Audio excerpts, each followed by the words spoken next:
So I was just telling you, I did my first podcast laying down. Yeah. Last week. Mm-hmm. I think this counts as podcast too. Yeah. Now it's a vibe. Because I'm lounging right now, and I really like this. Yeah. Yeah. Feel free to get cozy, move around. If you need another blanket, let me know.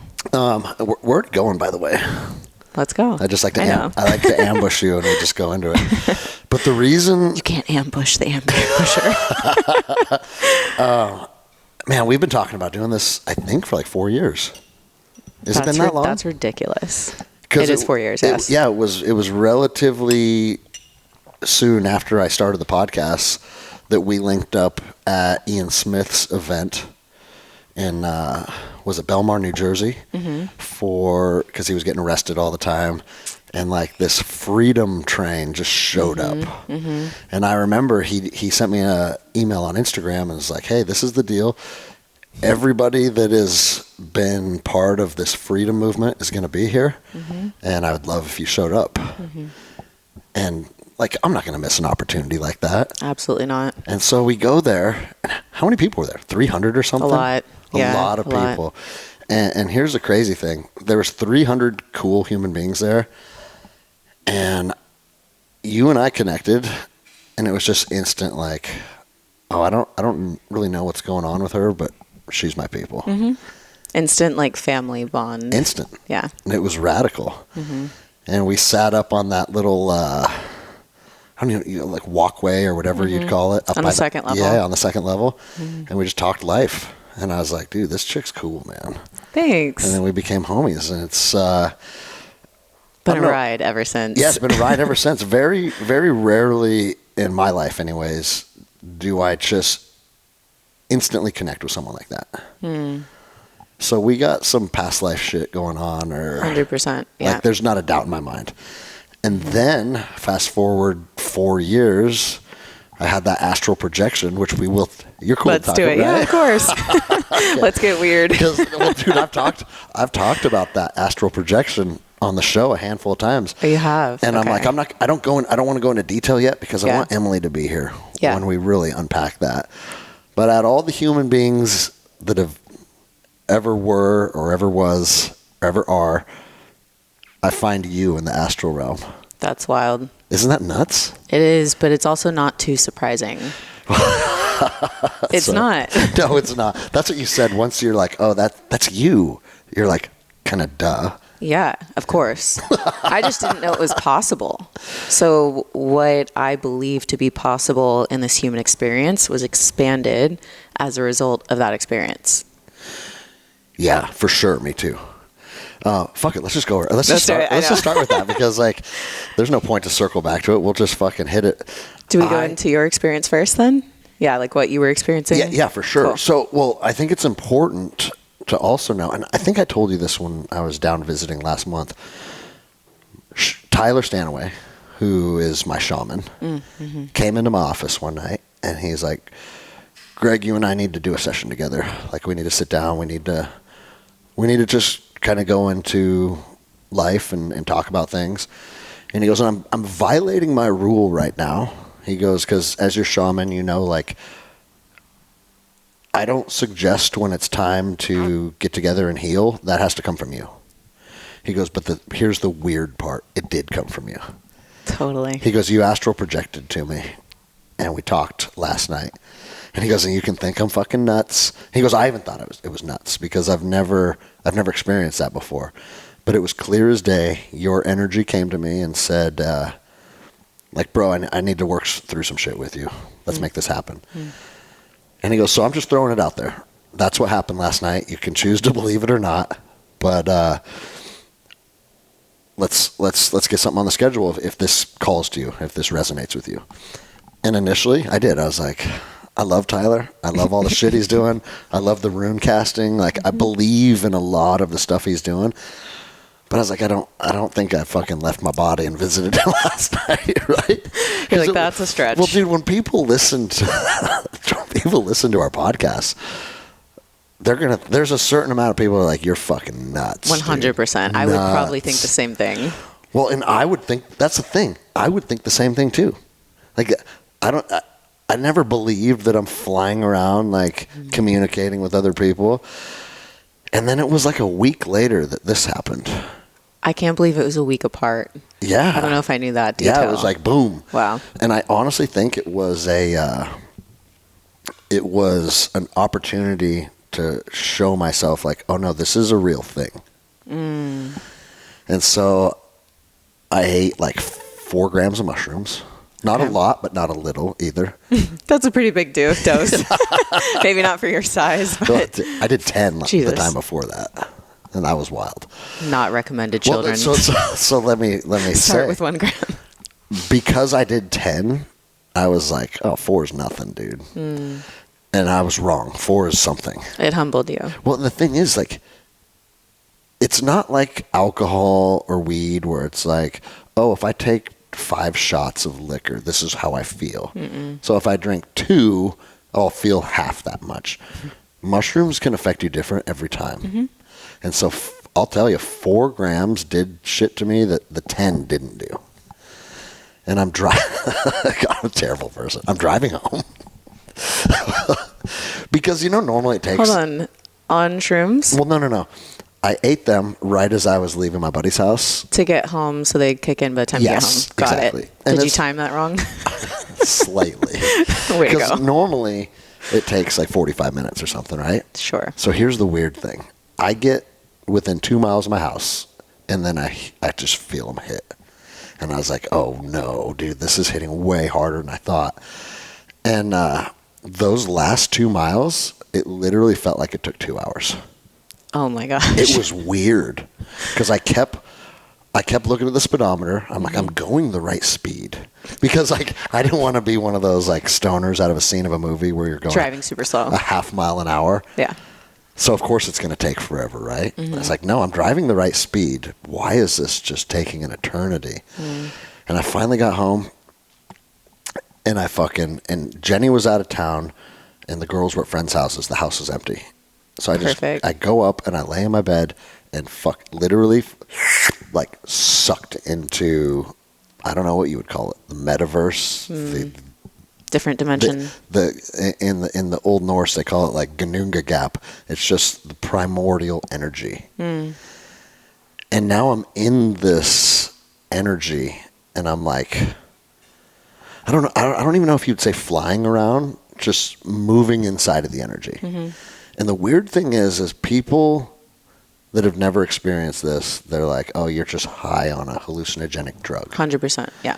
And it's like, okay, I was high on a hallucinogenic drug, but there's a difference. You can eat mushrooms and sit around a fire and stay very present in this realm and enjoy that experience for what it is.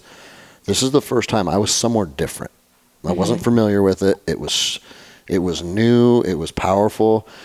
And then all of a sudden, I see you, and I'm like, dude, whatever this realm I'm in, Emily's here with me. And I was like, wow. And I didn't see your face or your body or anything physical.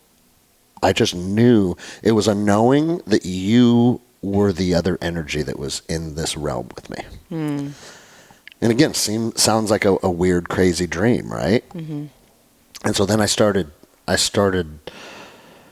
calling to you, I guess is what you would call it, but it was all intuition and it was all silent. I'm not speaking to you in words.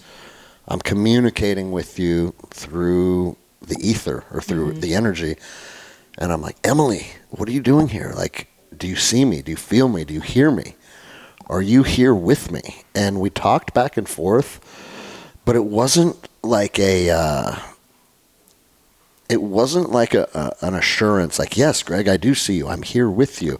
It was almost like there was blockages between us, but we were both certainly there. You were aware that I was there. I was clear as day that you were there and you were you. And then it felt like I was trying to convey something to you, and then it felt like I got hit with an AED. Oh, wow. I got electrocuted, and it zapped me back into my body. And I sat up in bed, and I was like, whoa, what the fuck was that? Wow. And so I was sitting there, and I was like, well, I know that I was just with Emily. I don't know where we were, but I know that I was just with Emily. She's going to text me. Like, I know. Just wait. My heart. I know. I was like, dude, this is the craziest shit that's ever happened to me, but I know that it's real. I know she's going to text me and be like, what the fuck was that? Mm-hmm. And then this was it Friday or it was a Saturday night? Yeah, it was a Saturday. So go to bed, wake up Sunday, and I'm like, okay, she's definitely going to text me today.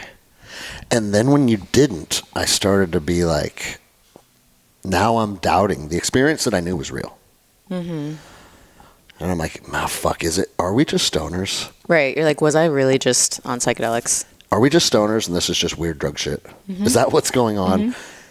Because as sure as I'm sitting here now and can like touch you, like, okay, this is real. Mm-hmm. That was that real to me. Mm-hmm.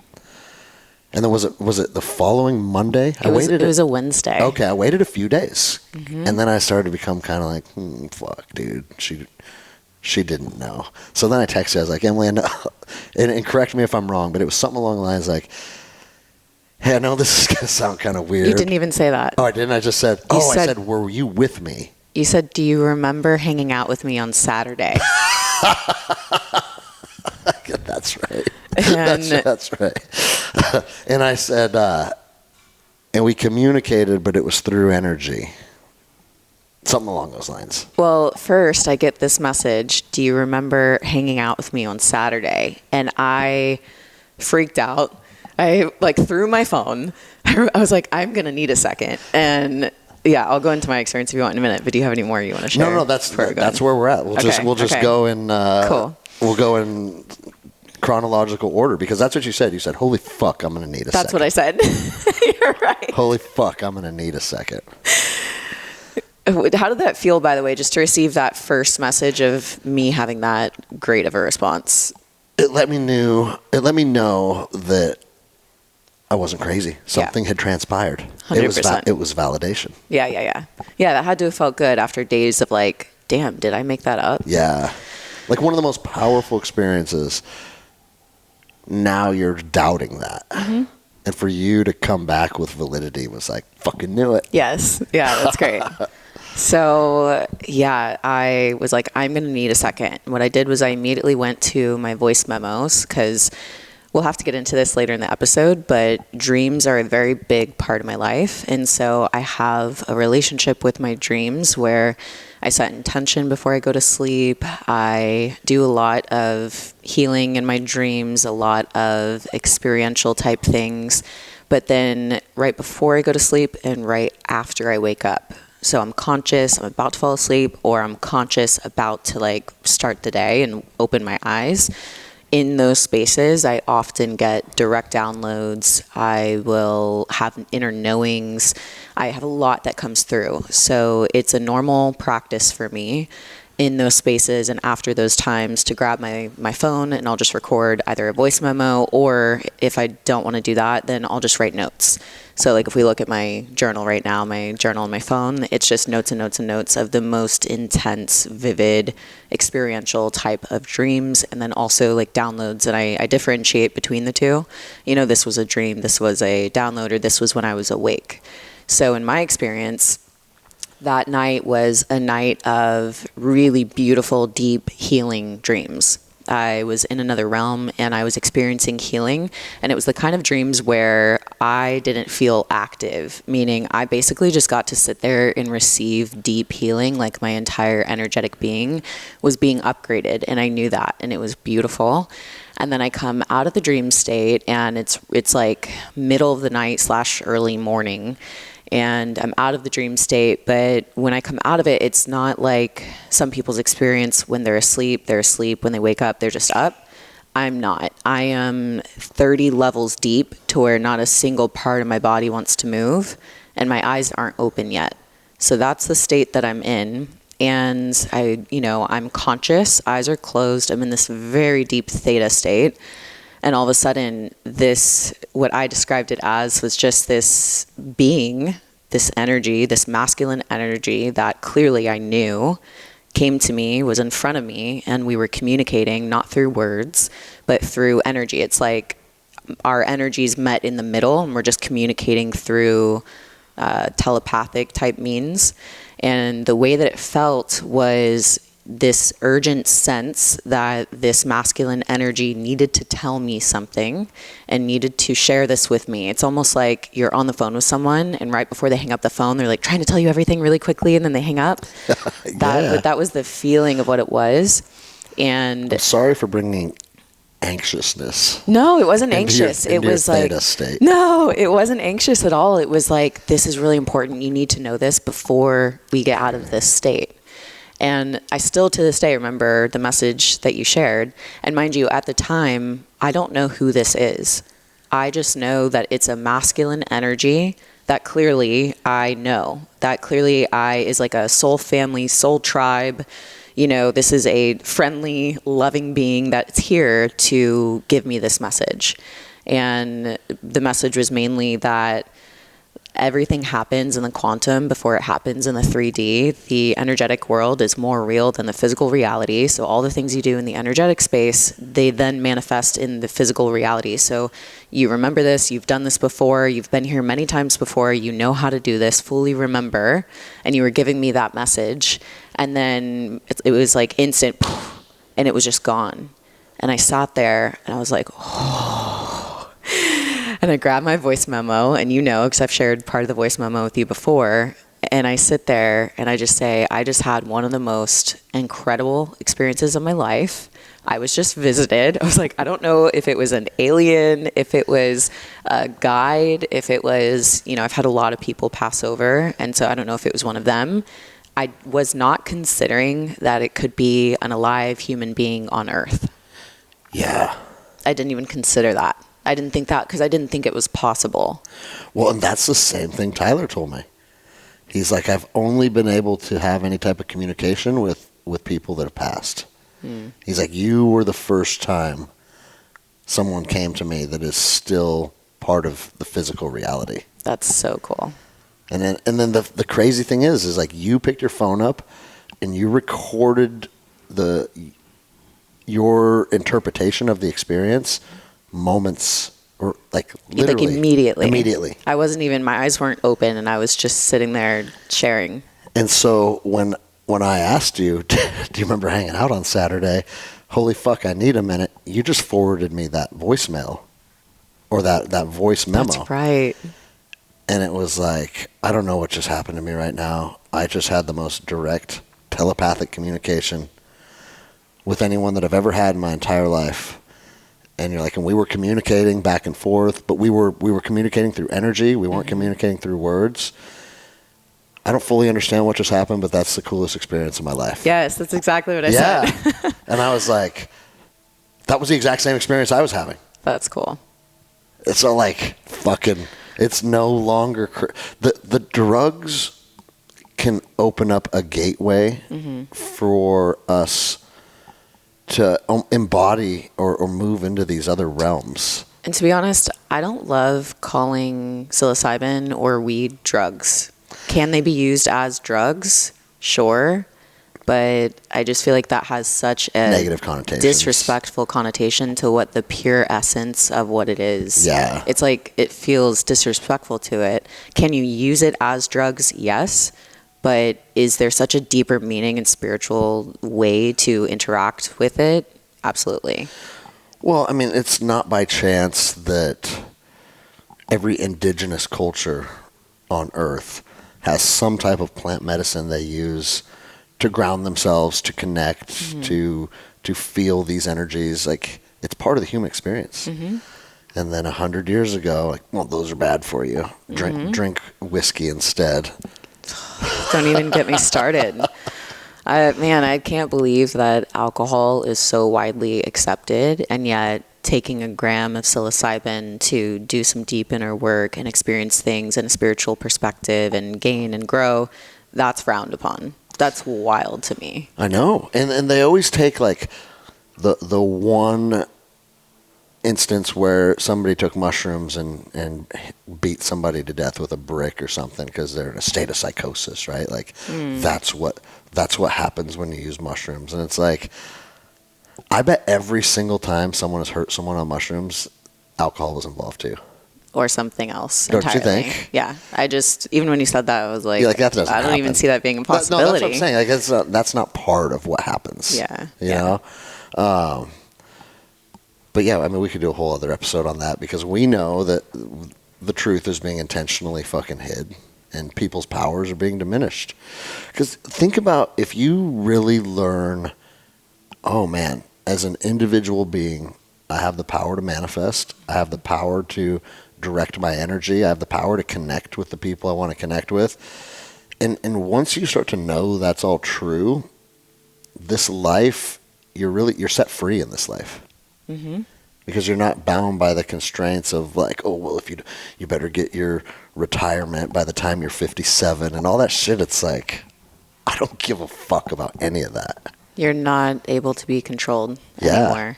And yeah, something I wanted to mention about that was I love the fact that I was conscious and there was no plant medicine in my experience of it. Yeah. Because I feel for the people that have such resistance to plant medicine or to any use of any psychedelic or weed or anything like that, that it'll help them see that there's a lot possible. And also everything that you experienced on psychedelics, I fully believe and know that experience is possible with zero psychedelics as well. So I think that's what's cool because it's really showing us that we are so much more than what any of us have ever known or been told or have experienced.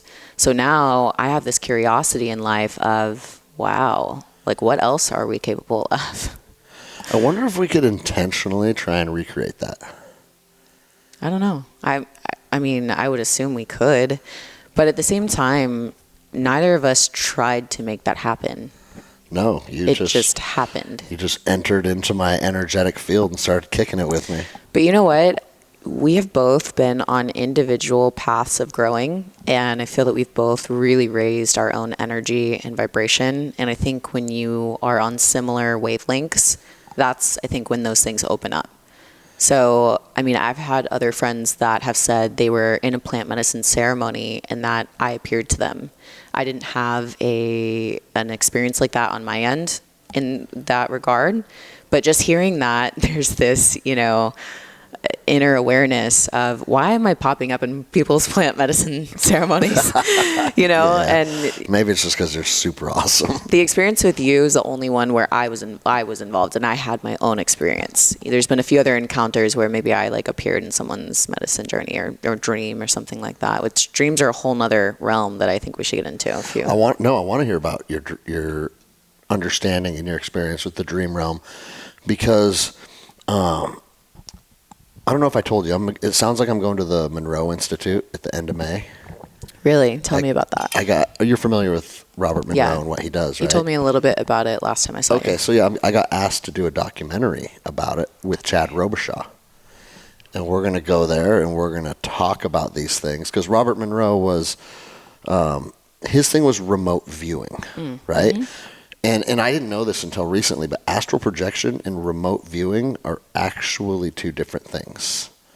So remote viewing, you can move through time and space, and the title kind of describes what it is. You can look into things on an energetic realm, but not physically occupy that realm. Mm-hmm. And so the military, the CIA, they've been on this. Yeah. And so for people that think you and I are just nuts when they hear this stuff, why is the CIA and the U.S. military doing these things? There's validity to it, right? And so I'm going out there to just be a guest on one of Chad's episodes because he pitched this new series where it's basically former special operations vets are going to investigate the paranormal. Oh, interesting. That's pretty cool, right? Yeah. And so I'm going out there to do this, but it's I've been fascinated by this stuff since I was a little boy. And I read Robert Monroe's book when I was a little boy. That's crazy. So what's the chances of all this happening now? It's not chance. No, it's not chance. And so, I'm going out there to do that. But it's, I don't know. It's just fascinating how everything is coming into alignment. But one thing that they talk about in his teachings is and you already mentioned it, you were in theta. Like the different brain states allow your brain to connect differently. And so, and I don't, maybe you know them all and you're familiar with like what they mean or what the different states entail. But coming in and out of sleep is a big part of being able to hone that ability. And so, teach us. Teach me your ways. I'm not super well versed on the other states. I've really just dove into the theta state as it results to being in a state of receiving and tapping into higher dimensions. So when you're in this theta state, the way I like to think of it, just in very simple terms, is that you're turning the human off. You're allowing the human to rest without being asleep. Though sometimes when you are sleeping, you are in that theta state. But I like the conscious theta, where I'm not sleeping, but I'm in a very deep restful state. I won't be moving. I can be conscious of what's happening in the room, but I am in a different realm in my consciousness and in my spirit.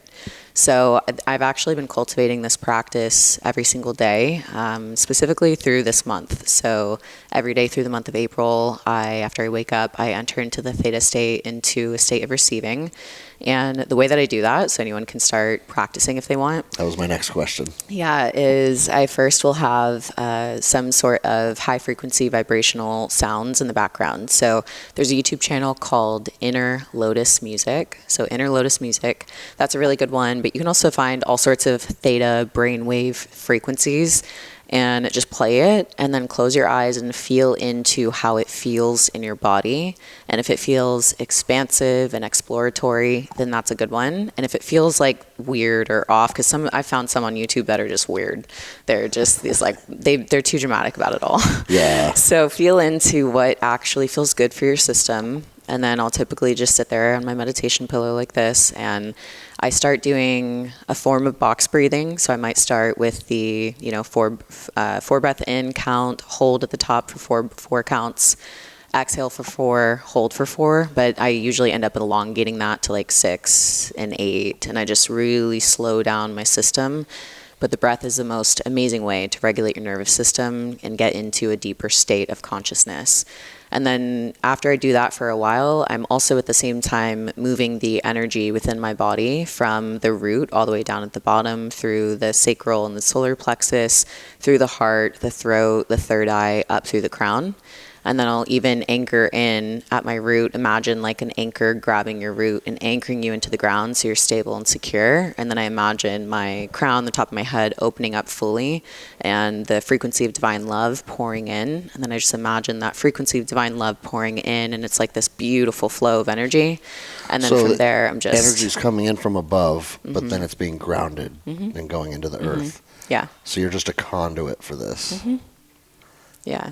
And what has been coming through in those states blows my fucking mind. Can you articulate what's coming through in those states? Yeah. Well, while you're looking that up, something that is becoming more mainstream, I forget his name. He was just on Joe Rogan, and he is he was like the writer and director for Desperado and a bunch of movies, right? This like highly respected Hollywood director. And I was listening to it last night when I was driving to the hotel. And you know what he said? He goes, I'm not a believer in like talking about things and waiting for the perfect moment. When you want to write a script, you just pick up a pen and you start writing. And he goes, because through that process, I've realized like these stories that I'm telling, they're not mine. I'm just a conduit, and I tap into the divine, and I start writing. And he goes, and that's what all creation comes from. He goes, and I don't want to. When I say it's not yours, it means you have a creative guide waiting to give you creativity. You just have to open up and receive it. And then. Rogan's talking about, like Stephen Pressfield talks about that a lot.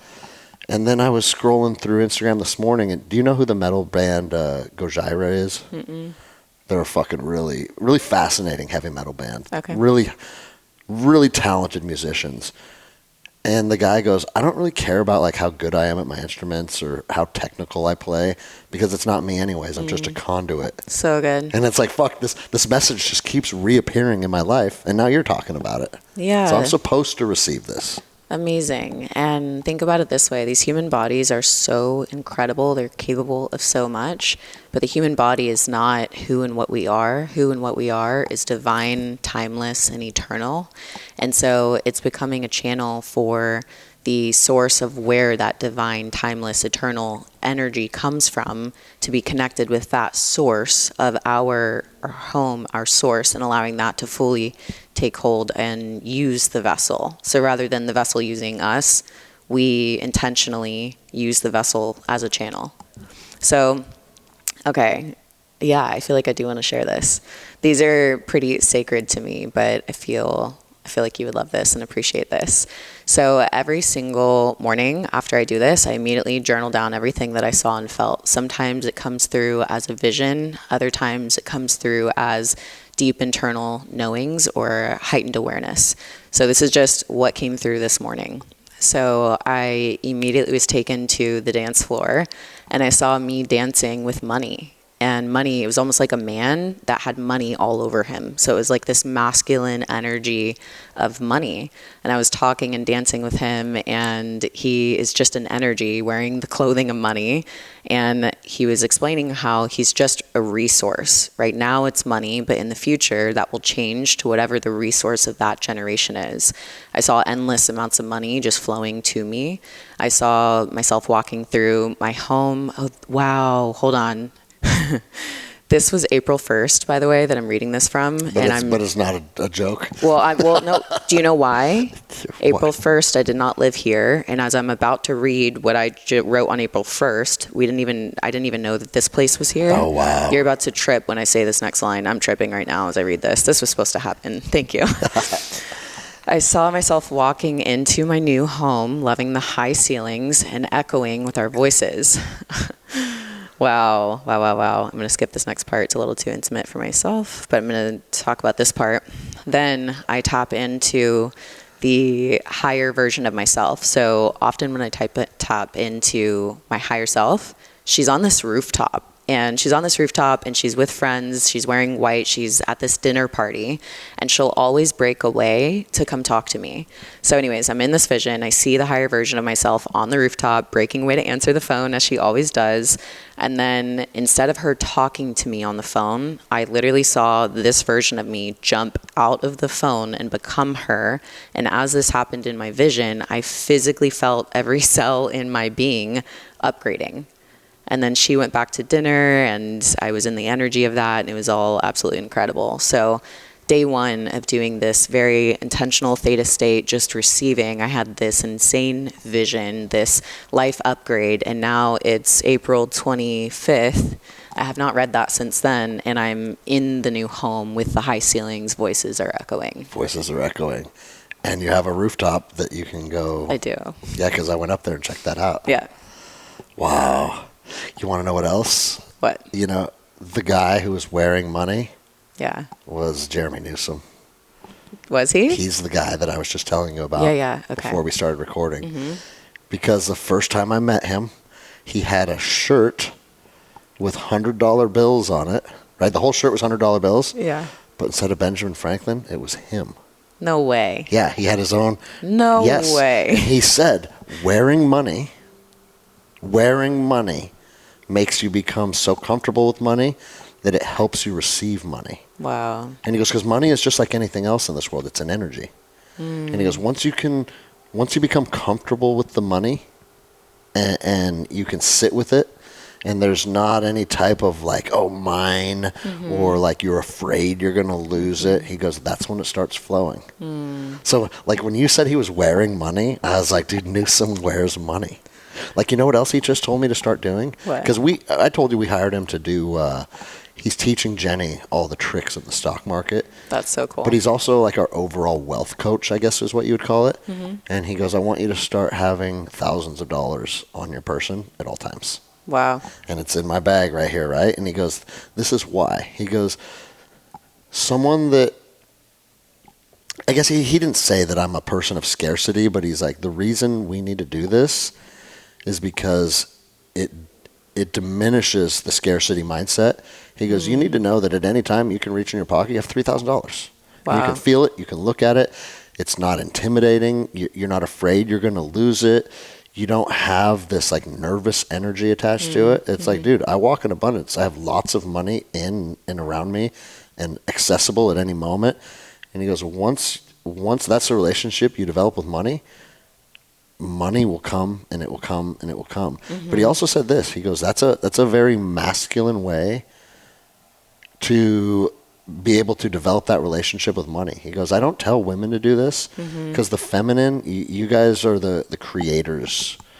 Like he goes, it's not as necessary of a relationship because the feminine energy isn't actually intimidated by money like the masculine energy is.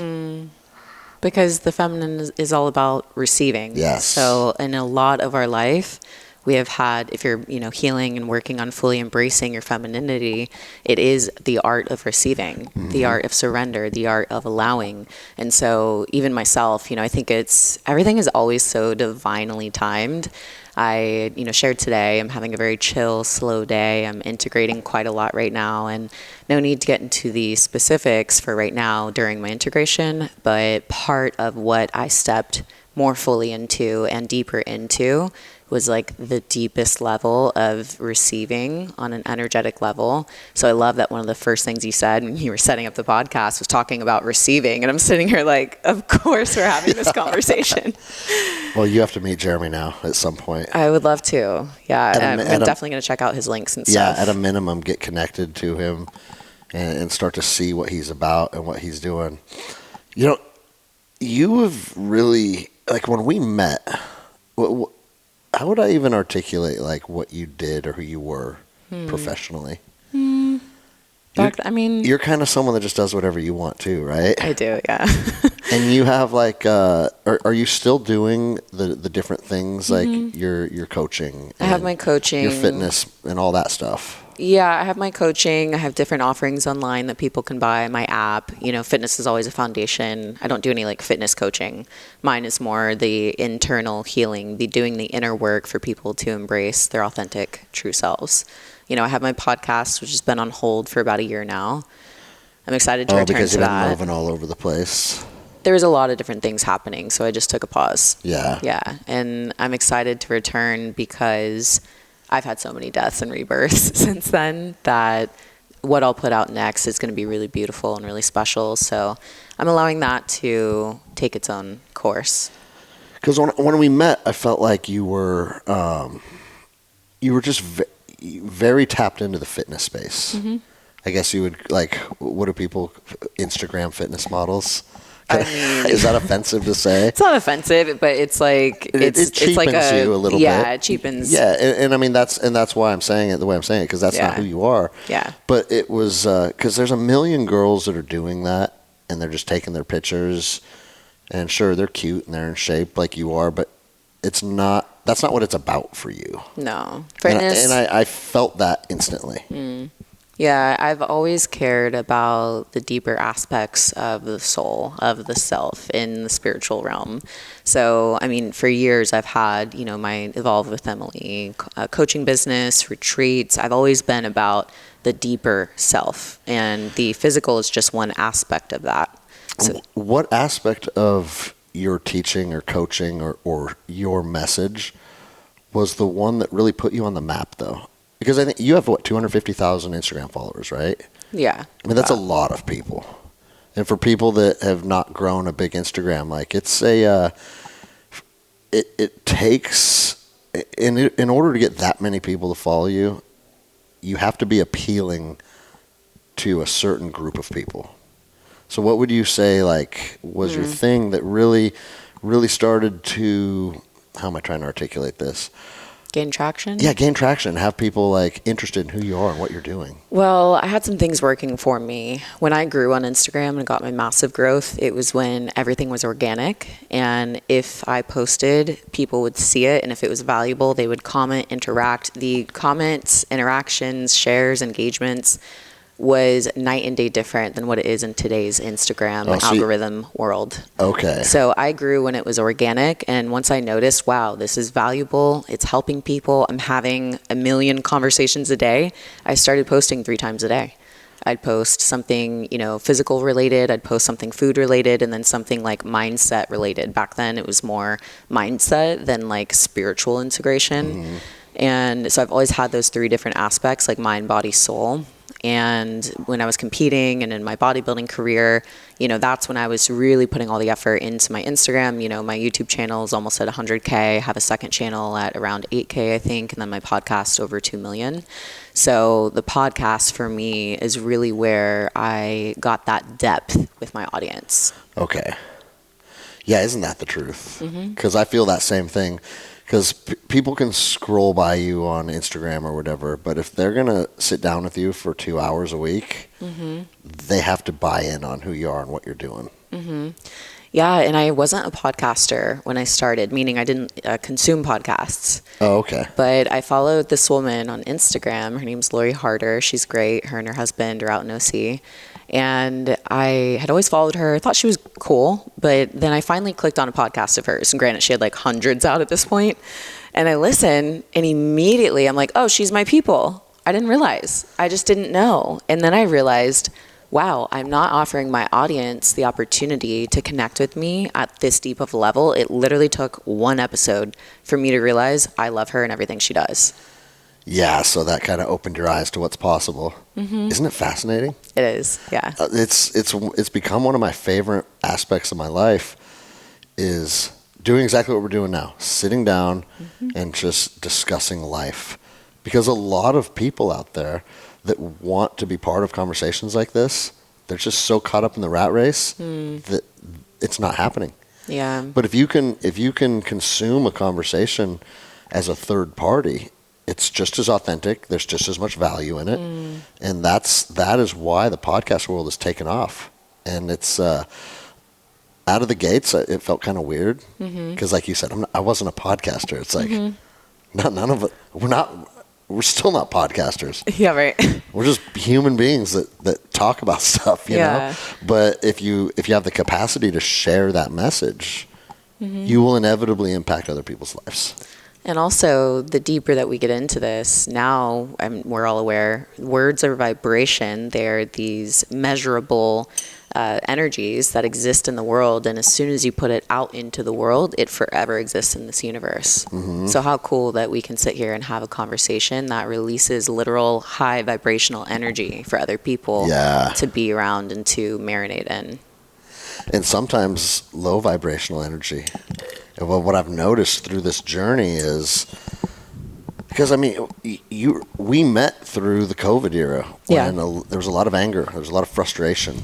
Oh yeah, I was definitely a different version of myself than I am now. Me too. But also, we had to grow and become newer versions of ourselves, which is what we should always be doing.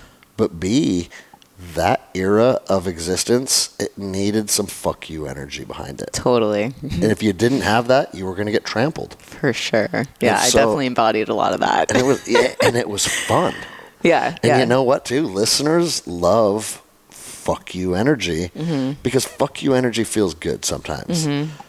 But I have been very conscious of that, and I don't want to be someone that puts out content or puts out a message that's always rooted in fuck you energy because it can be toxic too. Very toxic. And it was funny. I was actually talking to Jeremy Newsom about this, and he goes, I said, I've intentionally put away Angry Anderson. Angry Anderson. Yeah, Angry Anderson. Because I used to get on the podcast and we would talk about the political climate, and we would talk about like cops doing things that's unethical. And there would be an element of anger around it. And for whatever reason, people like to consume anger. Yeah, well, it's a very powerful energy. It's a powerful energy, and I'm good at it too, right? And this is what Jeremy said to me. It's how you know he's a G, right? He goes, don't put him away. Only bring him out when it's necessary. That's great. That's what I was thinking, yeah. Oh, I know. And as soon as he said it, I said, I know you're right. He goes, because like that's not a bad side of you. It's just, it's another side of you. And when he needs to come out, have him come out. Have him come out. It's because I get people online asking me all the time, like, dude, when are you going to do another episode of Angry Anderson? Yeah. Because I talk about like beheading politicians and just being fired up about shit, you know?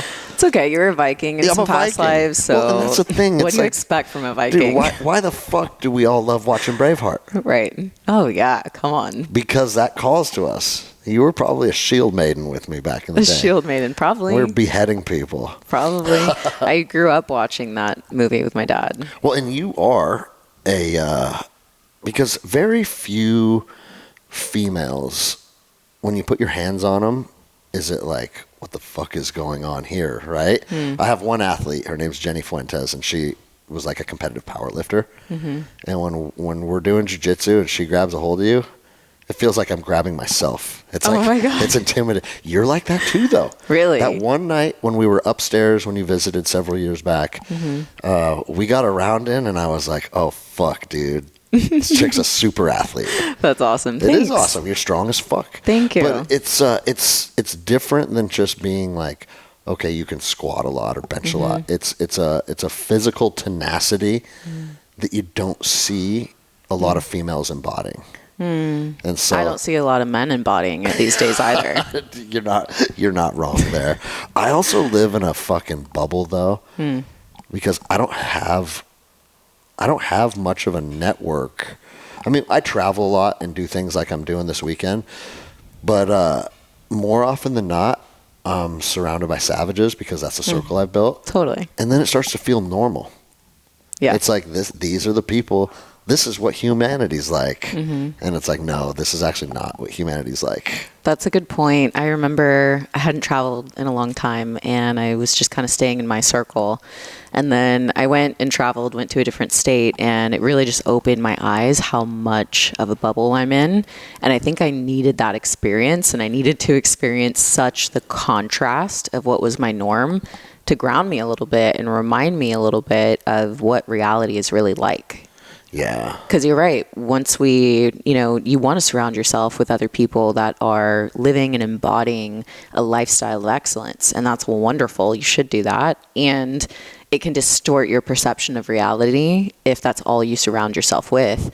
And for people like us that know that we are meant to be of service, not just to our direct community and the people around us, but truly to be of service to humanity, the one race that exists on this earth, then we have to be sensitive. And by sensitive, I just mean aware and conscious of what the whole of humanity, where we're at and what we need.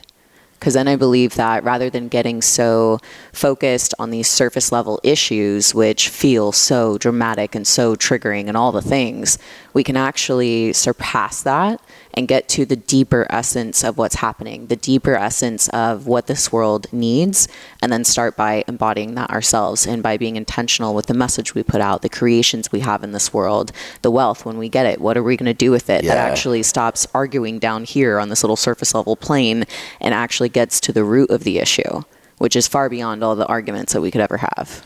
Isn't it fascinating how, like for me, and probably you as well, like our initial journey into finding ourselves definitely started in the physical realm. Like, for sure. Teaching yourself how to be an athlete, teaching yourself how to become lean, teaching yourself how to like, oh, if I do this and follow these steps, this is the result. Because that's a lesson that I think a lot of people, it's still lost on them. And what I've seen at the Jiu-Jitsu Academy is people show up and they start to learn who they are in the physical realm, and then it's like clockwork. Within 6, 8, 12 months, a lot of our athletes are like, hey, I'd love to sit down and do a ceremony and like learn about who I am in a different realm now. But it's almost always a byproduct of showing up and learning about who you are in this 3D realm first. Because I don't think you can just arrive one day from being like morbidly obese, working at Walmart, watching news every night, and just being in a constant state of negative vibrations and really just like always finding yourself in a realm that's controlled by drama and negativity, and then one day you say, I want to go do plant medicine in the jungle and learn who the fuck I am. Right. That's Like typically not going to happen. That's what I'm saying. It's not going to happen. You have to have some type of onboarding process. That's a good way to say it, an onboarding process. I like that. And I think jiu-jitsu, it's funny because our oracle is a 70-year-old lady, and we've talked about this. And she came to the gym for the first time last week or two ago. No way. And she watched practice, and she goes, I get it now. That's what cool. she told me. That's so cool. I get it now. And it's once you start seeking excellence and trying to see like, oh, wait, that person that I thought I was, that's not who I am. I can be whoever I want. And like you've done a substantial amount of jiu-jitsu and boxing, like kickboxing. When you start to learn that your physical body can be very capable, it kind of opens a door into a new realm for you. Absolutely. And I think that's what we're supposed to be experiencing down here. Yeah, well, and I've done some boxing, Muay Thai, but that in comparison to Jiu-Jitsu, they all offer different things, obviously. But what I noticed is that Jiu-Jitsu had a lot of transference to my life off of the mats, meaning now, I mean, I considered myself solution-oriented before, but after training Jiu-Jitsu, now it's just solution-oriented, zero emotional attachment to it. Yeah. It's just, okay, I'm in this situation, I'm in this problem or challenge, and what's the way out of it? Okay, I don't have an arm, it's behind my back. Do I have a finger available? Do I have, it just gets your mind thinking, just like you're on the mats. Yeah. Of, well, how could this work? How could I navigate this? How could I go through these, challenges in a way that's smoother, more efficient?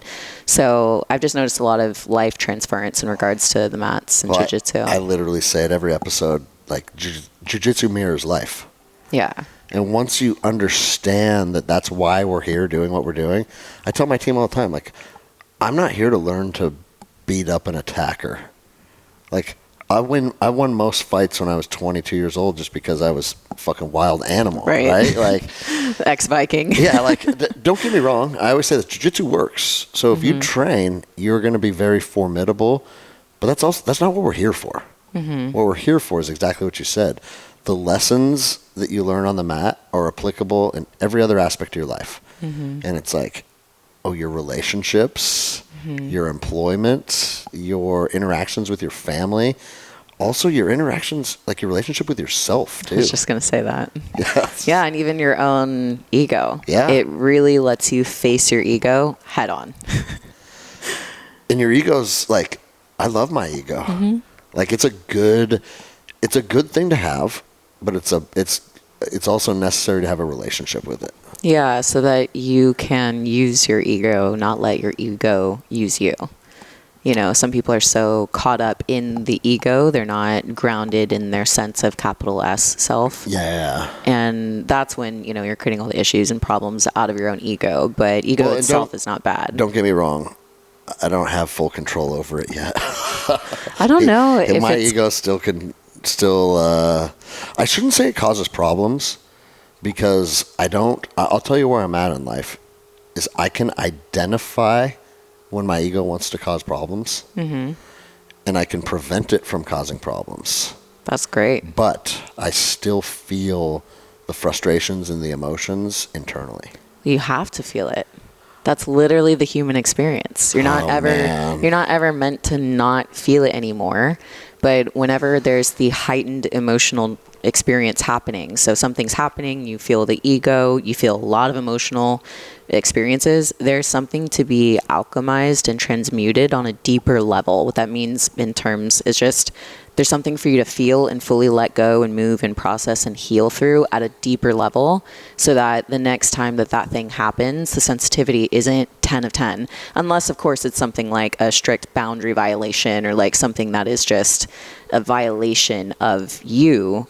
Well, you already know I'm nuts, so this isn't going to sound crazy, but I think I have a lot of boundary. I think my line for violating a boundary is light years ahead of most people's boundaries violations. And so, like, if someone is disrespectful in just a casual setting, right? Like if I hear, and this has literally happened. I've told the story on the podcast before. Like if I hear a man rude to a waitress that is a young, nice lady trying to just make her life happen, I don't just want to confront him. I want to smash his head in with a brick. That's probably not reasonable, but like it's a boundary violation. Oh, you want to be mean to a young woman? I'll fucking kill you. And then those "I'll fucking kill you" thoughts. It's interesting because a lot of people talk about like dark thoughts, negative thoughts. If you have those, and it literally pulls you down into a lower vibration, right? I have a lot of dark thoughts. I just don't act on them. Have you ever just sat with them? Yes. And talked to them, had conversation with them? I have, and it's so funny because, have you done any rune casting? Have we talked about this? You've shared a little bit last time I was with you, but I haven't done any. So I was really dark the other week, and I was like, I need help. Like, what kind of energy do I want to sit with? And all the runes have different energies prescribed to them. So again, like, are the runes, they're just these little symbols on a piece of wood. Is a little symbol on a piece of wood actually hold power, or do you prescribe power to them so now it becomes reality? I'm not quite sure. But each rune has a power prescribed to it. And I was angry and I was upset and I was like, what energy do I need to sit with to work through this? So I reach into my rune bag and I pull one out. And you're hoping that you pull out like something that's like, oh, love, light, forgiveness, like peace, growth, right? Because there's all those runes. I pulled out Thorizos, which is fucking embracing chaos. Love that. It's like, this is who you are, dude. Chaos is part of life. Sit with chaos. Know chaos. Be comfortable with chaos. Have a relationship with chaos. And it's the rune of like just the rune itself is a thorn, right? It's a straight line with a triangle off of it, and that triangle represents the thorn on a rose bush. And it says, why does the rose bush have a thorn? Because the thorn is not an offensive mechanism; it's a defensive mechanism. But if you fuck with me, you're gonna feel the thorn, and and it also represents like Thor's hammer. Like, dude, we're here, we can be peaceful, but if you cross that line, I'm going to fucking cave your head in with a hammer. That's what I love about the Norse teachings. It's like, it's not all love and light. There's a lot of fucking violence, and because that's the dichotomy of it, right? And so I pulled that rune. I was like, it's exactly what you said. Oh, I'm supposed to be feeling this. Don't hide from it. And then I'll sit in bed and talk with Jenny. I'm like, fuck, man. Like, I'm on this journey where I'm trying to pursue peace and growth and love and light. And there's still this thing inside of me that just yearns to cave motherfucker's head in with a hammer. And I don't want to lose that part of me. You don't have to. Yeah. Yeah. Have you ever done parts work? I don't know what that is, so I'm going to guess no. Essentially, there's different aspects of self, and it's allowing all of those aspects of self to be there, not fully identifying with one part of that self as the ultimate identity of you, but just these are these different aspects of me, and they're all a part of me, and at any moment in time I can give that one the microphone and let it rip and let it say, express, and feel anything that it needs to feel or express. But I am the one, the authentic self, the capital S self, who, like the spiritual self, right? The one who is in the captain's seat, so to speak. So they can be there on the ship, but you're the one on the captain's ship. But what you want to do in the captain's seat, but what you want to do is create a relationship with these different aspects of self so that they all feel seen, heard, they're there, they're allowed to be there. We're not like shoving one down, shut up, please don't talk. We just want to be love and light. This self, this part of self, which you being a Viking definitely is part of your like protector energy. Yeah. It's a very like protection, masculine energy. We don't need to shut it down, but do we want it to take over in a way where you're going to do something dumb and get locked away from your family and kids? No. Well, getting locked away is not in my future. so if it comes to that, it comes to that. But no, I know exactly what you're saying, because I have this, and I think a lot of men have it, and they just kind of like repress it and like don't feel it. I have this yearning to still be a warrior, even though I'm turning 45 this year. But that part of me is still ever present. And some people might think that that's kind of like, I don't know, they might not put a lot of validity into that. But like, what if someone tries to abduct one of my children? Let's just take it to the farthest. I'm sitting here like, of course you would go here. No, but I am. I'm intentionally going on the most extreme what if, right? Statistically, the chances of my children being abducted are almost non-existent, right? Yeah. But I'm just for conversation purposes, take it to the most extreme possibility. I don't think that there's anyone on any side of any aisle outside of a few fringe people that don't think someone abducting your children should have their head caved in with a hammer, right? Like, dude, you're trying to take my daughter, my 10-year-old daughter. It's fucking hammer time, right? But I sometimes feel hammer time. This is gonna be This is great. Let it out. It's a safe space, Greg.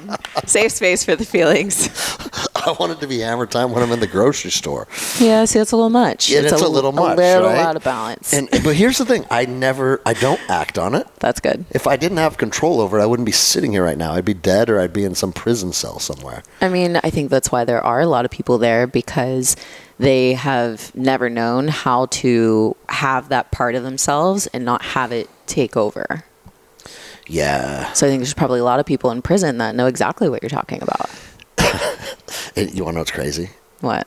I'm leaving here. I'm doing a second podcast today, and it's a guy that killed someone and did 20 years in jail. No way. And then he basically through that process, he was reborn and became someone that's doing a lot of powerful things and a lot of good.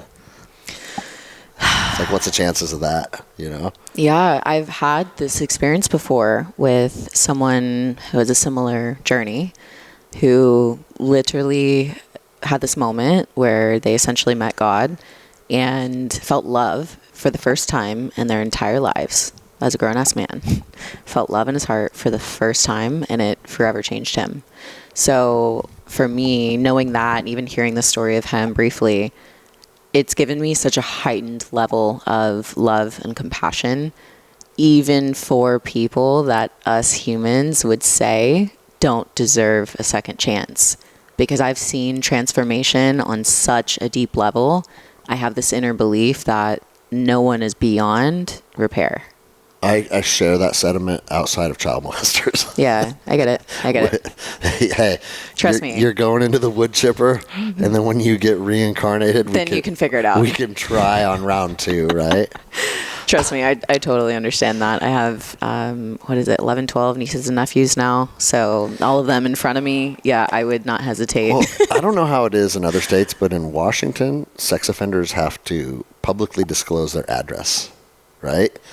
And so this level 2 sex offender literally just moved into our neighborhood right up the street. Up the, like, few houses up the street. And it's like, fuck, man, my 10-year-old daughter just got a bike for her birthday, and she does loops around the block. And I was looking at, I was reading the report, and he got convicted in January of voyeurism, which means filming children. Wow. And voyeurism is filming children when they're doing things that is obviously, like, you have an expectation of privacy. You're showering or going to the bathroom. I see. That type of thing, right? I see. And it's like, dude, this fucking dude, and it said the victims were 13 years old. It's like, you're filming 13-year-olds in the shower in January, and now you're my neighbor. Fucking hammer time. Totally understand. Yeah. Wow. Yeah. Bless his soul. Bless his soul on the next go around. Hopefully we'll get him in I really just meant for being your neighbor. I didn't mean like in general. I meant like he has no idea who he's neighbors with. We'll get him in the wood chipper this go around. Amazing. Listen. Are you still kicking it with First Form and connected with those guys? They're forever family with me. Okay, We're not doing cool. business at this current moment, but I did business with them for over a decade. Okay. So we're forever family, but yeah, not in current business. I was just thinking of that. Into the fucking wood chipper Into the- they go. oh, yeah, yeah, and that's I right. heard it in Andy's voice. Oh, that's great. And I remember when we first connected, I don't remember how it came up, but you're like, hey, just so you know, like everybody that gets brought together through First Form, it doesn't have much to do with supplements. Yeah. Yeah. I was like, oh, I'm picking up what you're throwing down. It's values. Yeah. It's such a deeper, the supplements is like a platform, for the people with deeper values to connect. It's the same as jiu-jitsu. I use it as a catalyst to connect people. And like Andy's been able to do that with fucking protein powder. And I'm not saying that with any negative connotations. It's the truth. But when it's something that the type of people, I mean, there's plenty of people that probably don't even know protein powder exists. That's mind-blowing to me. Don't you think? I'm sitting here like, oh yeah. It's very ground. Again, it's one of those things you get so in your circle that you forget, that people don't even know what protein powder is. Yeah.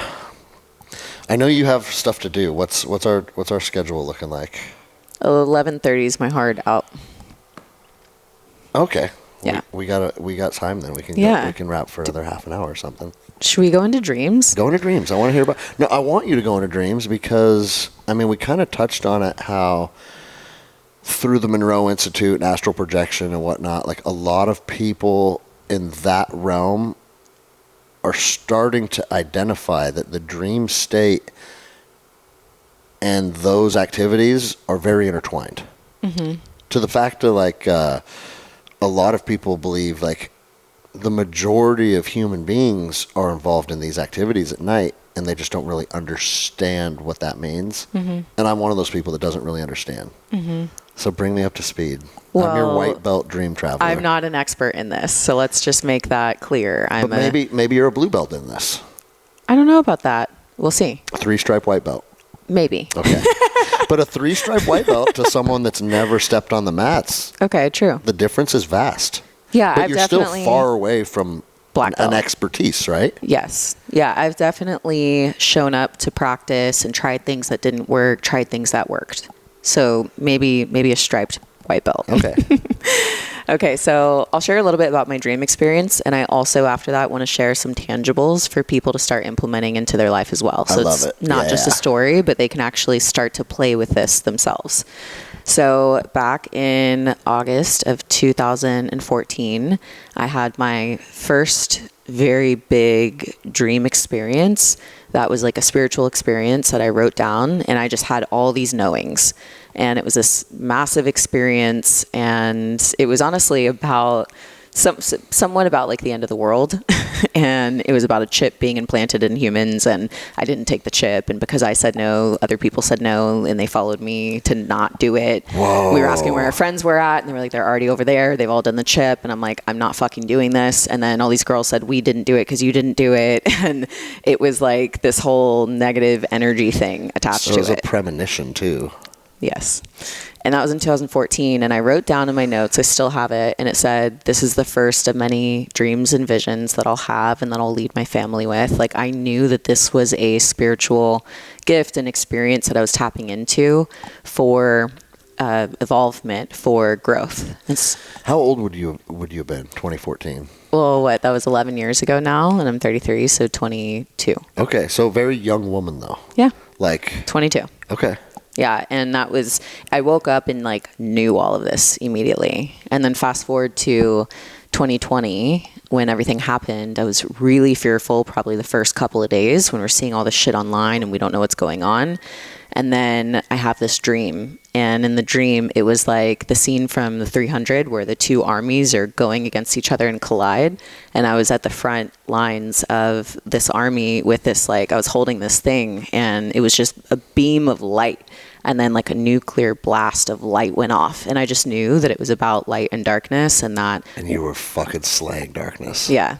And I knew that we were going to win. I knew I was on the team of light, and I knew that what we were seeing wasn't really about it, like the COVID, right? It wasn't about COVID. It was about energies of light and darkness and contrast and things being brought to light. So, Man, and that's why a lot of people like us had just an intuitive knowing.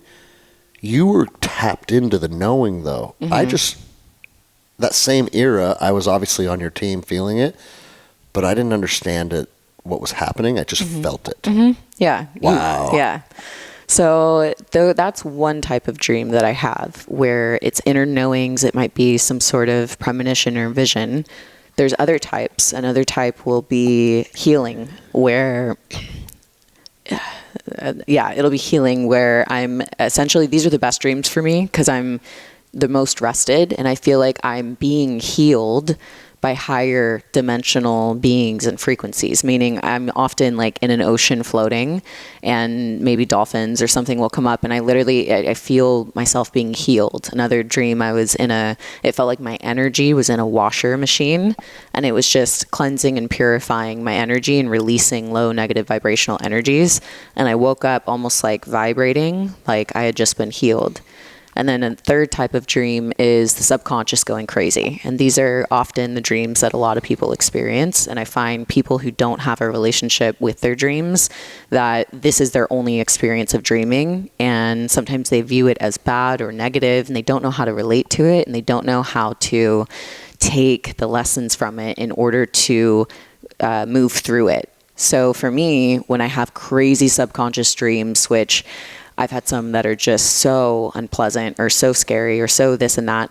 But now when I have them, I just say noted. Like the last one that I had was one of the most traumatic dreams that I had had. I mean, I full on relived traumatic experiences in this dream. And I just said, okay, I'm ready. I knew that meant in my waking life, it was time to fully heal from a lot of things at a deeper level that I've already addressed, I've already done healing on. But to me, I'm getting notes, I'm getting downloads, I'm getting lessons. Everything's a message. So my dreams are a message to me.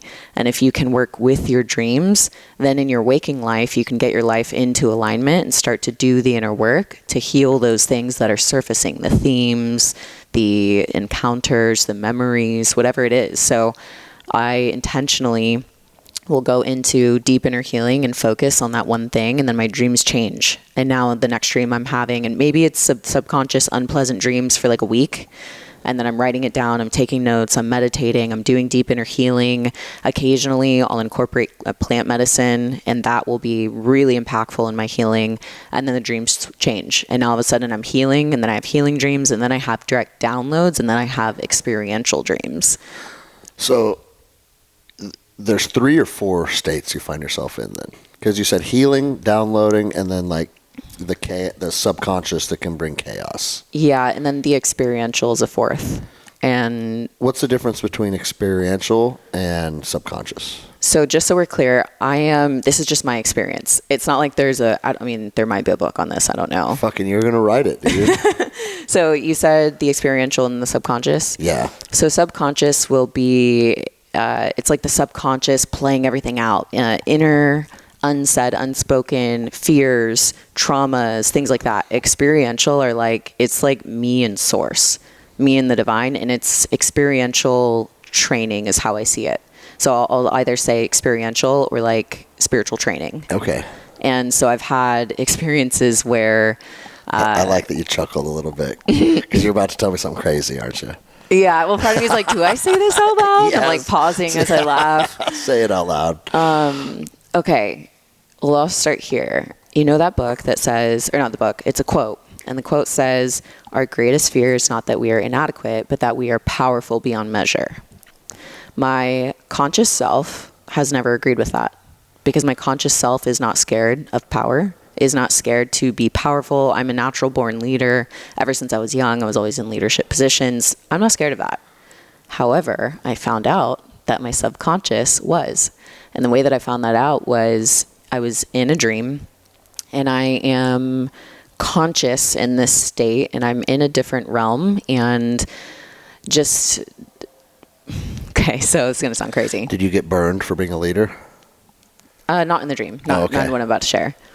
But in this state, I was like face to face with source energy, and it was represented as this like massive, powerful energy, and then it consumed me. And then I almost burst open like a nuclear blast of my essence. And when that happened, I screamed, and I like woke myself up screaming. And I said, holy shit, because I physically felt the power of source. I'm sure it was a fraction of a fraction of a fraction. But I physically felt power in my body so much that it scared me so bad.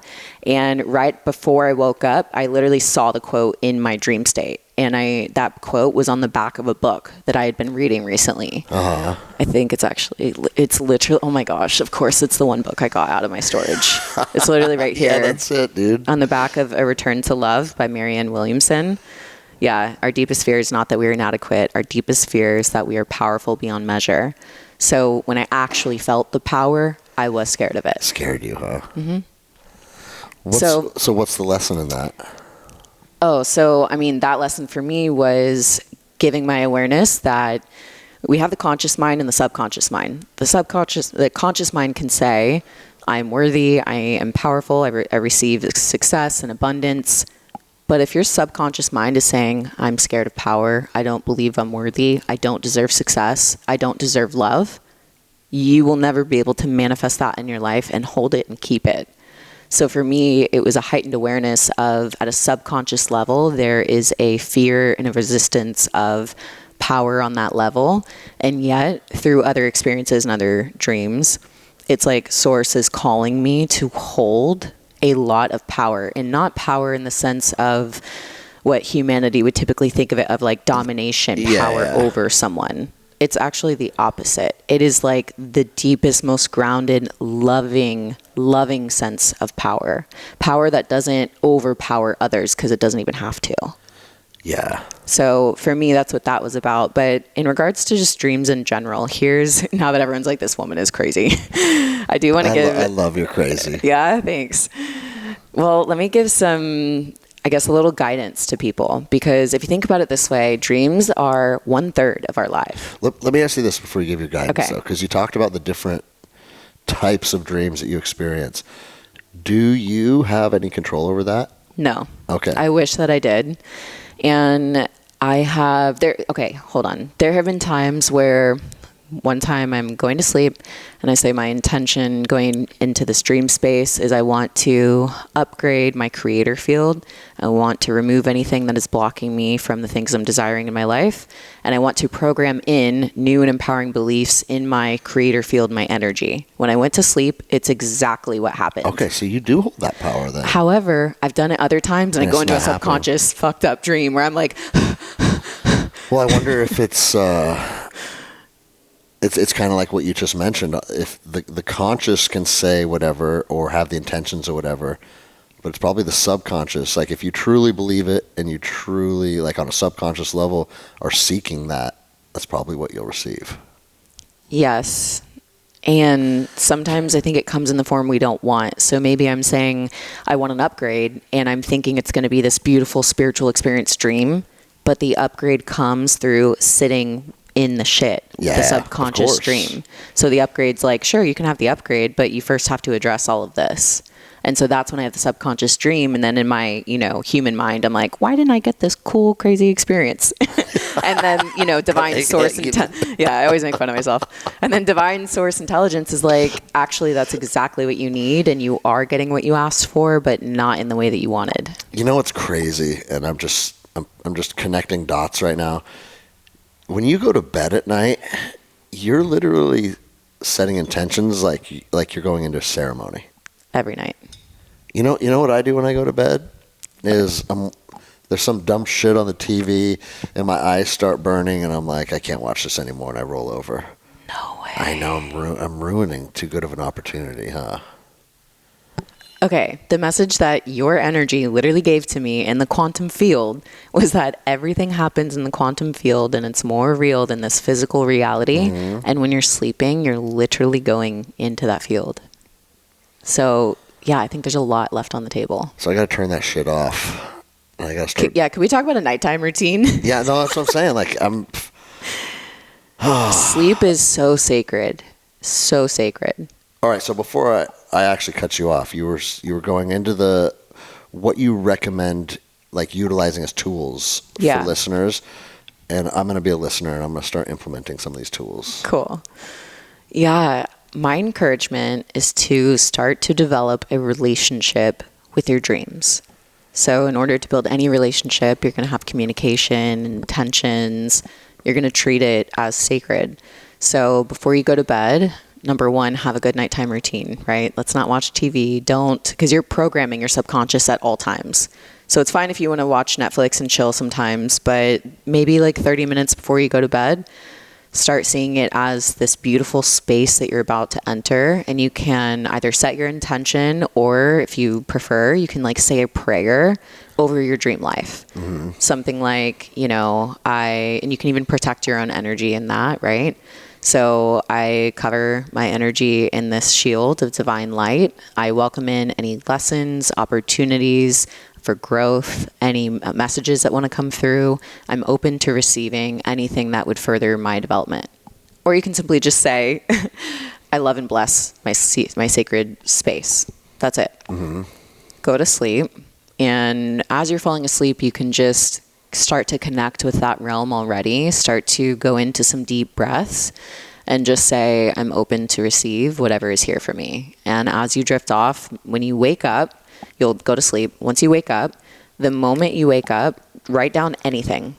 It could be, I saw myself walking, and that's all you have for today. That's okay. That's what I need to do. Yeah.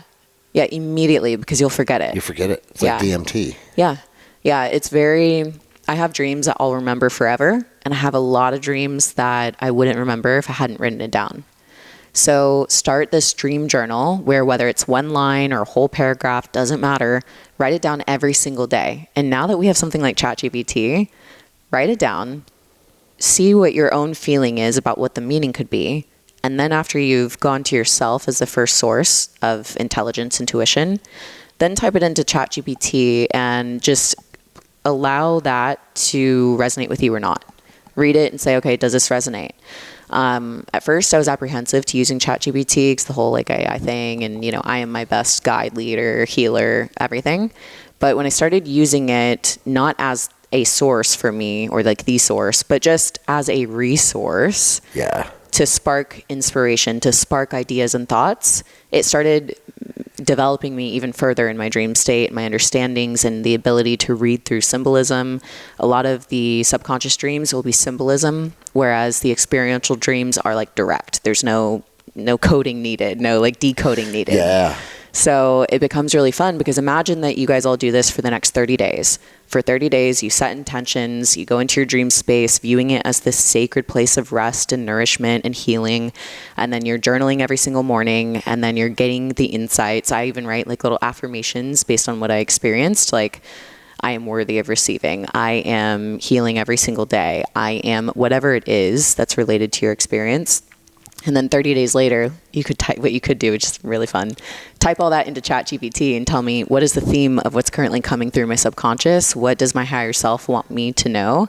And how can I implement this and integrate it into my daily life? Well, and people are going to hear that and they're going to think, that sounds nuts. Yeah. Letting AI interpret, right? Yeah. But you know what AI is? It's every book that's ever existed. You know what I mean? I think it's more than that. Well, it might be more than that. But what I'm saying is, it's like, you would never say like, hey, look, this is a book on dreams and I'm going to give it to you. And when you have a dream about this, and you can go to the index and be like, oh, dreams about meeting my past self or whatever. And you go to that chapter and you read it and you're gaining knowledge. Like, no one would think that that's a strange thing to do, right? Mm-hmm. But asking ChatGPT, a lot of people think that that's a strange thing to do. And I've never said this before, but we're on the same wavelength, because you know what I will do? What? I will literally like have whatever kind of incident happened in my life, and I'll pull a rune and I'll literally write into ChatGPT. I'll be like, hey, I'm having issues with a friend of mine who I felt betrayed me, and I'm sitting with the rune of Urus to interpret it. How do you think Urus applies to this scenario? Mm-hmm. Fucking 5 paragraphs, and you know what? It expands your way of thinking. because it offers perspectives. Like I said, it's like every bit of knowledge that's ever existed can be tapped into there. And there's a lot of good shit that comes from it. There really is. And just to reiterate, you are your best guide, healer, source of everything. So it's not saying go to ChatGPT for the interpretation. No, I pull the rune. That's my energy pulling the rune. Right. And then it just helps me sit with it. Exactly. Use it as a resource to sit with it deeper, read it, feel what resonates, okay, and then sit on your meditation pillow, yoga mat, whatever, and then feel into all of those things. And you can even, sometimes in my morning like visualizations and meditations, I'll ask a question from my dream state. Hey, what did this mean? Hey, what was the message of this? And I'll get further downloads or instructions or training on that. Well, this starts on Monday morning for me. Yes. Because I'm going to do that. That's exactly what I'm going to do.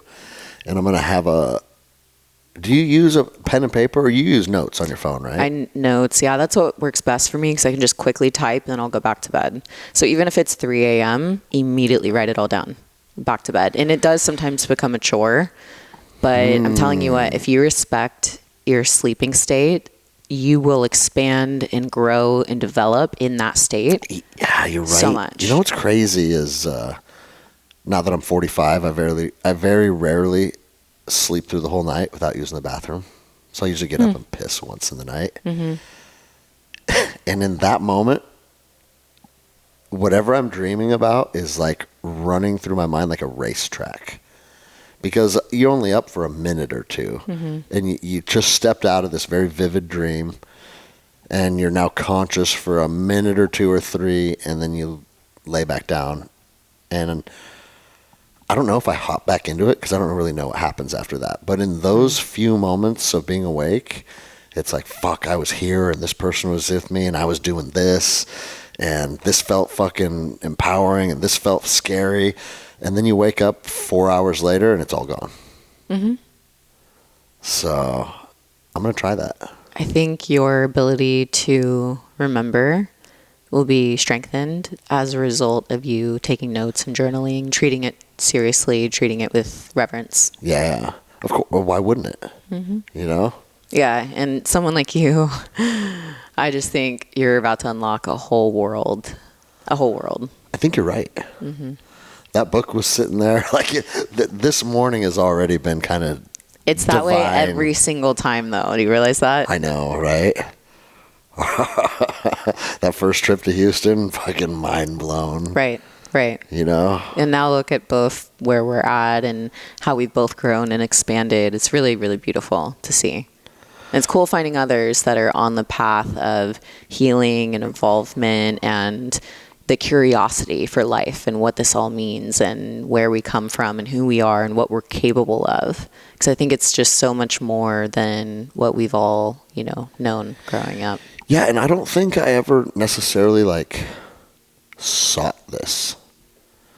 I never thought I need healing, so I'm so depressed or I'm struggling with this, so I need to go to the jungle and drink ayahuasca.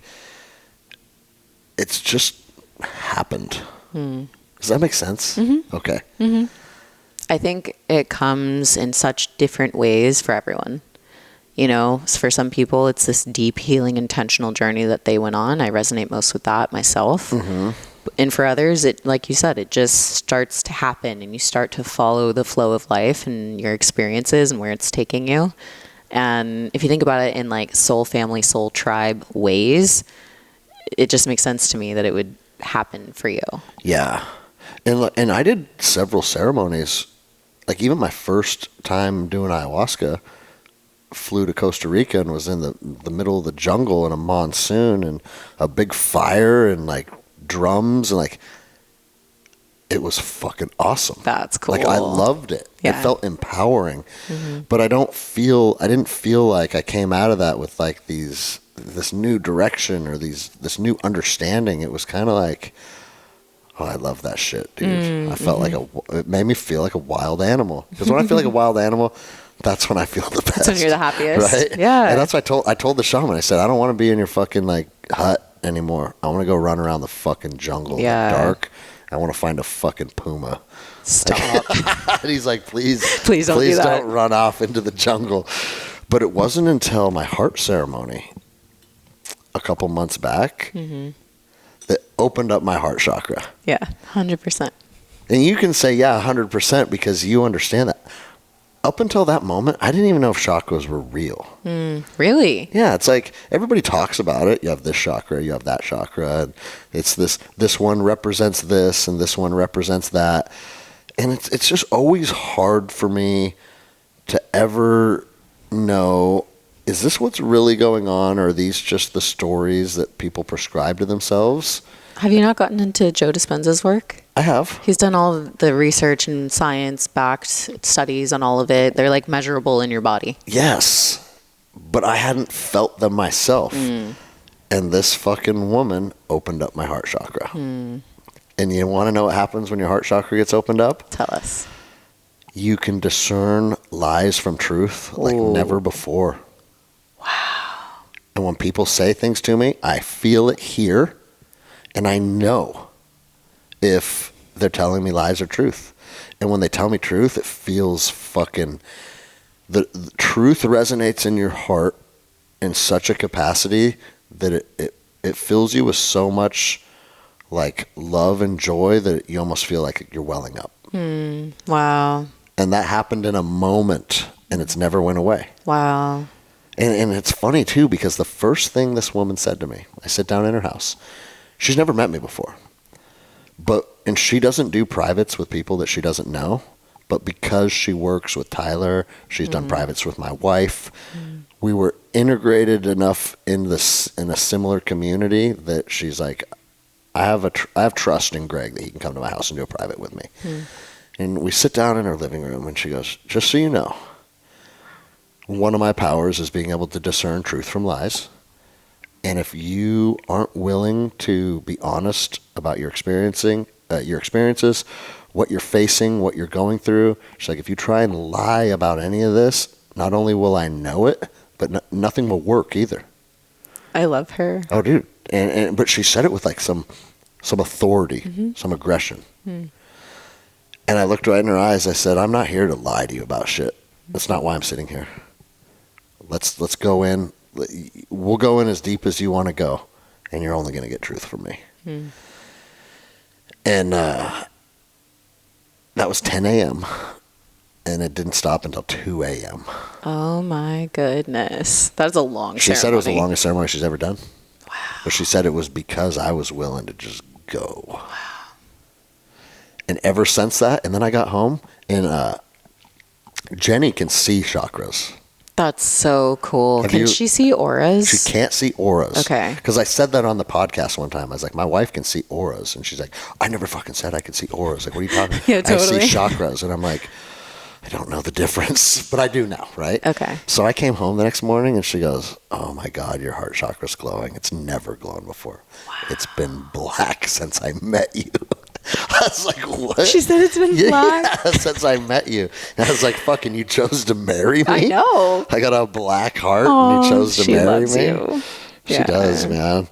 But, and she said it opened it up. Now she can see it. Wow. And it's like, there's just too much shit like this that is, and not only like a lot of people in my life are coming to these understandings of seeing energy, feeling energy, reading dreams, like all the things that there's still an element of it that sounds weird, right? Or like Jeremy, he manifests millions and millions and millions of dollars by wearing money and keeping $3,000 in his pocket at all times.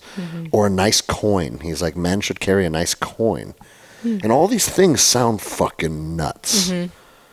But you know, the truth is that every person that shares these ideas and these stories and these interpretations of life, they're all the coolest fucking people. I know. With the biggest hearts. And they want to see what's best for me. They want to see me win. They want to help me along the way. They want to be there for me. And it's like, okay, so I know for a lot of you guys listening, this stuff on the surface level, if you haven't jumped into it at all, it does feel fucking weird. And there is an element of it that feels like, oh, it's like woo-woo hippie, whatever, right? But what I consistently find is people that are on this journey, people that share these sentiments, they're the coolest, most down-to-earth people. They'll give you the shirt off their back, and they will be in your corner. And it's like, so prescribe whatever you want to it, but just know that from my experience, the people that are occupying these realms, they're the people you want to be sharing time and space with regardless. So even if, let's just fucking say, we are nuts. Everything that we talked about is like just a fabrication inside of our own brains. And when we die, our meat suit fucking decomposes to dust, and that's the end of you. Let's just say that is truth, right? Well, I'm finding that it's more enjoyable to live this meat suit experience with these belief systems, with these people, pursuing these things. So there's no downside to it. Yeah. Now, I don't think that that's the truth, but I'm just saying for people that are apprehensive about it. Absolutely. Why not? Yeah.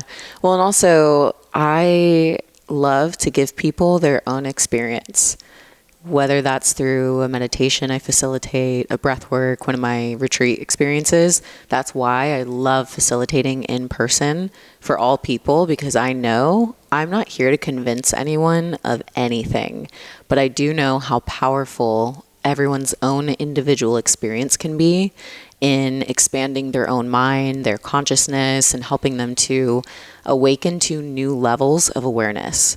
So what I seek to do is simply have these different offerings that will cultivate and facilitate a different experience for someone. And then I know if they have their own experience, now their curiosity starts going, and now they're on their own journey. Dude, I love this. I love how you articulated that. Thanks. Because, no, you're exactly right. I'm not here to convince you of fuck all. Yeah, don't care. It's jujitsu, right? Like, if you come into my academy, I'm not here to convince you jujitsu works or it doesn't work. Experience it, and then you tell me what you think of it. Yes. It's the exact same thing. Wow. Yeah, that's why I love hosting. Do you host events for men and women, or is it primarily women? I do men and women. I also do women's only events. So I love the co-ed space. I have a unique ability, I think, to provide a really loving, safe space for the masculine, that especially masculine that maybe have not felt an integrated feminine energy, when that is truly safe and doesn't need or expect or want anything from them. I bet there's a percentage of men that are intimidated by your powerful feminine energy, though. Yeah. Possibly. Yeah. You haven't experienced that, though. No, huh? I know.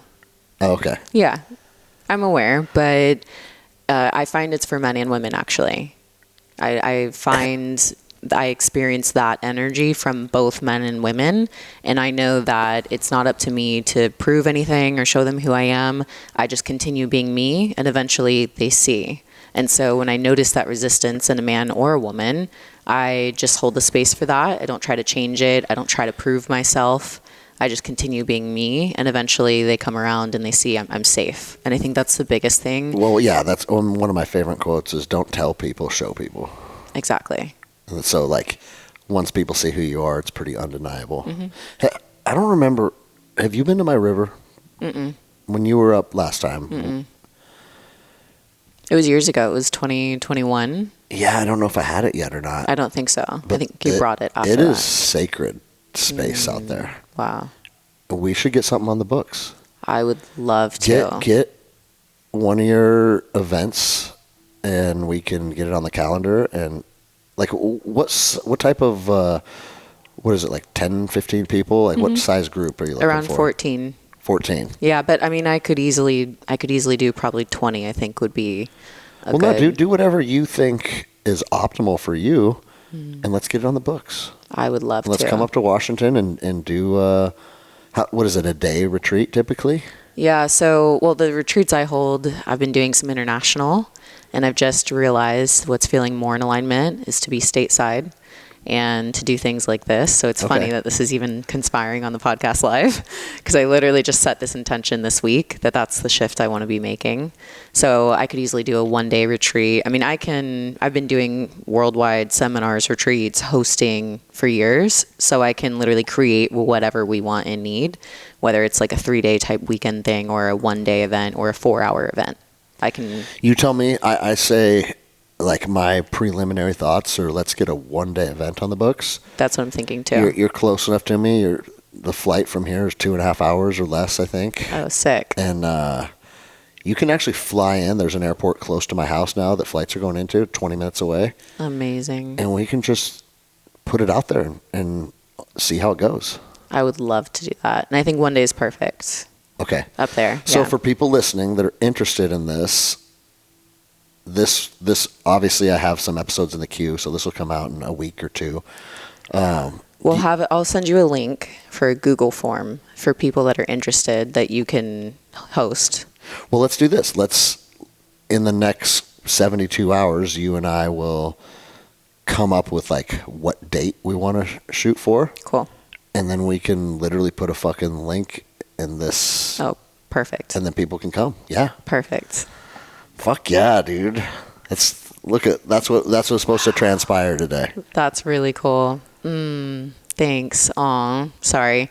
So one thing about when you are every single day in receptive mode and you're getting these downloads and visions and insights, the reason why I just said awe, it was deeper than you to me. It was actually like an awe to the divine because of all these things that I've been told for the last couple of days, and then me experiencing it and seeing it in real life without doing anything. It literally came to me. You came to my apartment. It's on the show. It's natural. It's effortless. It's in flow.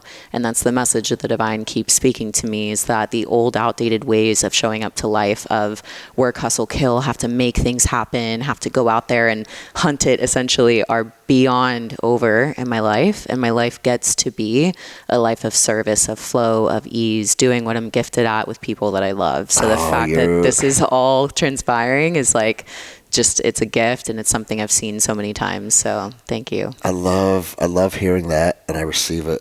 And it's also interesting seeing the shift of people that are seeking excellence and seeking growth and winning in life. Because it used to be fucking burn the candle at both ends. I sleep when I'm dead. Yep. Nobody cares. Work harder. Yeah. That is actually not the energy you're supposed to hold. It'll burn you out. It'll burn you out. And it's so funny because Jeremy said the exact same thing to him the night I met him. He goes, listen, man, I know a lot of people that want to move into like generational wealth. They say those things, and it's like, I wake up at 4, and it's like, it's this very hard approach, right? He goes, man, you have to have like a healthy, comfortable relationship with who you're trying to be. And he goes, and it can be, you can have food in your fridge and it's okay. You can your house can be warm and it's okay. Your bed can be comfortable and it's okay. He goes, but here's the deal. I seek comfort, peace, happiness, and all these things on one hand, but there's still a dichotomy to who you are. And you do have to go out and do those exceptionally hard things from time to time to maintain a relationship with that side of yourself too. So he goes, I'm happy, warm, comfortable for most of the time. And then when I need to tap into that, I go run 100 miles. That's my thing. 100 miles. So for myself, I've been in the bodybuilding world for a long time, and every day I train at Gold's Gym, the mecca of bodybuilding. And that's like just in my blood, in my veins. So like yesterday I'm on the leg press with like 5 plates on each side, like just going in and like to the point of I'm failing, but I'm getting a spot to push through the failure. And that's my like channeled love for myself. Yeah. So it's the same thing. Same thing. Yeah. But if you don't have that relationship, something is missing on the overall journey. For sure. Yeah. You need to tap into that aspect of self. And maybe prior it was from a place of, sometimes exercise for people can be a place of punishment. I'm forcing myself to do this and it hurts, and they're consumed by the pain. The shift that I've made. Go ahead. I've said that about David Goggins for a long time. And don't get me wrong, I've read his books. I would love to sit down with David Goggins and learn about the fact that he doesn't have a quit button. It's fascinating to me. But he also seems like he's in a lot of pain through it. And it makes me wonder, like, what level of self-punishment is healthy? like we have to punish ourselves to a certain extent for growth, right? But I don't even like the word punish. Yeah, you're right. I don't agree with it. Okay, but yeah, no, you're right. The way I articulated that could have been articulated differently, but I think in some people's minds, it is punishment. So And exercise is a form of almost like keeping yourself in a state of misery. Because I remember one time he goes, I don't listen to music when I run because it's not about feeling fucking good or something like that. And I was like, oh, interesting. Because when I was a runner, before my knee went out, I'd go run 10 miles and have like good vibes in the music and feel like a deer. I feel like a wild animal. I'm like, dude, I can't get tired. I can run for 10 miles and I don't get tired. And like the last 2-3 miles, I'm actually going faster, not slower. And it feels like you're in flow state. So to try and attach, like, I don't want to feel good to that experience, it's very strange for me. I think in life, everything gets rooted down to one of two things, love or fear. And I think at the root of causing that much pain and punishment and hurt on yourself, the root of that is not love. I think it's fear. And we can still tap into the deepest, most animalistic essence of ourselves, but from a place of love. So now when I'm in the gym and I'm failing, it's not a, fuck you energy towards myself. It's, I do this because I love you and you are so capable, so much more capable than what you realize. So when you feel like you're failing, this is not punishment. This is out of the deepest place of love because you deserve the growth on the other end of it. You deserve to feel fucking good. You deserve to feel like a superhuman, after an amazing role, after an amazing set, whatever it is for you. You deserve that feeling. So whatever's going to get me there is what I'm going to do. I just received so much from the 3 sentences you just put together really opened my mind. And I'm going to talk to you about some of it once we hit stop. Sorry, guys. It's a little personal, but it's also truth because it's like the activity, and isn't this applicable to everything in life? The activity that the individual is partaking in could be identical, but the story that they're telling themselves around it could change it could really change the entire experience. And that's the truth. I facilitated for 100 women in Costa Rica last year, and I led this movement practice that I put together using, weightlifting, yoga, meditation, breath work, mindfulness, and self-love. And it helps to reshape people's relationship to movement and to themselves. And in one session, I had probably 97 of them crying, saying that one session completely shifted their relationship to movement, to the gym, to fitness. So the downloads that I've gotten about this human vessel and how incredible it is and the relationship to ourselves is something that I seek to create and put into all of my creations, whether it's leading a movement practice, a breath work, a meditation, a form of self-love, the deep inner work. There's just such deeper levels of love than any of us have ever known. I'm going to be thinking about it on the whole drive home today. Love or fear? It's literally that. That's it. That's the name of this episode too. I love that so much. It is love or fear, because think about it. Like, it really simplifies it, but it's also still very vast too. But man, dude, this is why so many people struggle with plant medicine, I think. Why? Because like when you show up, what are you ready to go in on? Love or fear? And the people that go in with fear, you've seen it. It just rips them apart.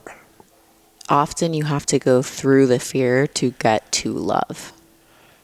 I think I got all of my fear out in Iraq, and I know that sounds crazy, but I think that's the truth. Amazing. Yeah. Fuck, I want to keep talking, but I know it is 11:31. Perfect. 11:31. We got to bounce, or you have to bounce. I might just sit on your beanbag all day. Do it. But yeah, thank you for doing the show. I'm going to put all your contact info below. We'll get those dates on the calendar, and by the time the show drops, so people can potentially come out. The truth is, if it's going to be 14 people, it'll probably sell out just based on people that I know and people at the gym. But still, if anyone's called to come out and experience that, maybe there's some spots open. And I'm doing very similar things. It's funny. I talked about it yesterday with the guys, like creating a space for men to grow. And it's like, fuck, and here you are doing the same thing, and we're going to make it happen. So, Yes, I'm so excited. Thanks for having me on. of course. I would say we'll do it again, but it'll probably happen in 4 years. 2028.